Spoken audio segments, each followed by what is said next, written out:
अब मैं बात करता हूं कि जीपीटी में क्या हुआ था, जनरेटिव प्री ट्रेन ट्रांसफॉर्मर, जो कि ओपन एआई का लाइक एक्स फैक्टर है। तो इसकी जो वेरिएशन थी वो ये थी कि इसने सिर्फ डिकोडर ओनली ट्रांसफॉर्मर पे काम किया। अब ये क्या हुआ, इनकोडर हटा दिया। अगर इनकोडर हटा दिया फिर भाई कॉन्टेक्स्ट रिप्रेजेंटेशन कैसे हो रही थी, आइए उस पर थोड़ी सी बात करते हैं कि चैट जीपीटी में सिर्फ डिकोडर सिर्फ ट्रांसफॉर्मर के साथ क्यों गए, इनकोडर डिकोडर मैकेनिज्म क्यों नहीं रखा।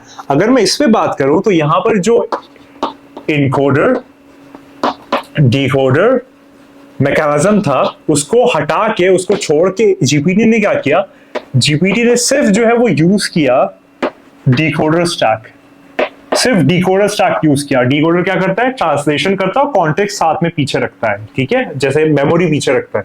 हमने वही जस्ट पीछे बात की, तो उसने इनकोडर डिकोडर यूज नहीं किया, उसने जीपीटी ने सिर्फ डिकोडर स्टैक यूज किया कि जिसके थ्रू हुआ क्या, जिसके थ्रू जो है वो प्रेडिक्ट कर रहा था नेक्स्ट टोकन, जिसके थ्रू जो है वो नेक्स्ट टोकन प्रेडिक्ट कर रहा था गिवन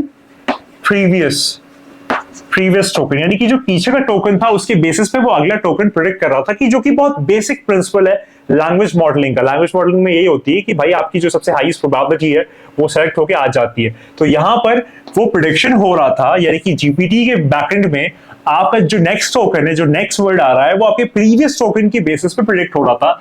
इसमें लोगों ने इनकोडर डिकोडर मैकेनिज्म यूज नहीं किया, सिर्फ जीपीटी ने डिकोडर स्टैक यूज किया। और इसके थ्रू हुआ क्या, एग्जांपल लेके मैं आपको बताऊं, इसके थ्रू ऐसा होता है कि द कैट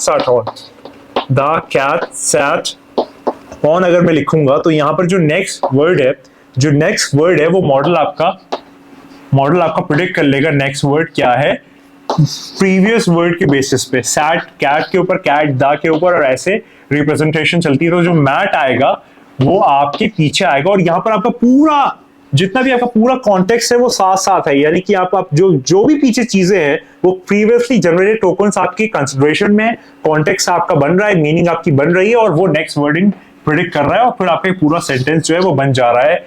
ये चैट जीपीटी में यूज हुआ था। चैट जीपीटी का जो फर्स्ट वर्जन था, जो फर्स्ट इनिशियलाइजेशन थी, उसके अंदर सिर्फ डिकोडर स्टैक यूज किया गया था, ट्रांसफॉर्मर का इनकोडर डिकोडर स्टैक यूज नहीं किया गया था। ये ओपन एआई ने किया था, कि जिसके थ्रू अब आप देखते हो chat GPT 4, chat GPT 4.0, 3.5, open AI, O1 models, सब कुछ जो है उसका जो फर्स्ट इनिशिएशन पॉइंट था वो ये था कि वो इस तरीके से हुआ था। कैसे हुआ था, ऐसे हुआ था। उम्मीद करता हूँ मजा आया होगा। अब मैं आगे बात को बढ़ाता हूँ और ट्रांसफॉर्मर के मेन कंपोनेंट्स के ऊपर बात करता हूँ कि ट्रांसफॉर्मर में और कौन कौन से मेन कंपोनेंट्स हैं। ये मैंने आपको चैट जीपीटी का जो बैकएंड है वो बता दिया। अब बात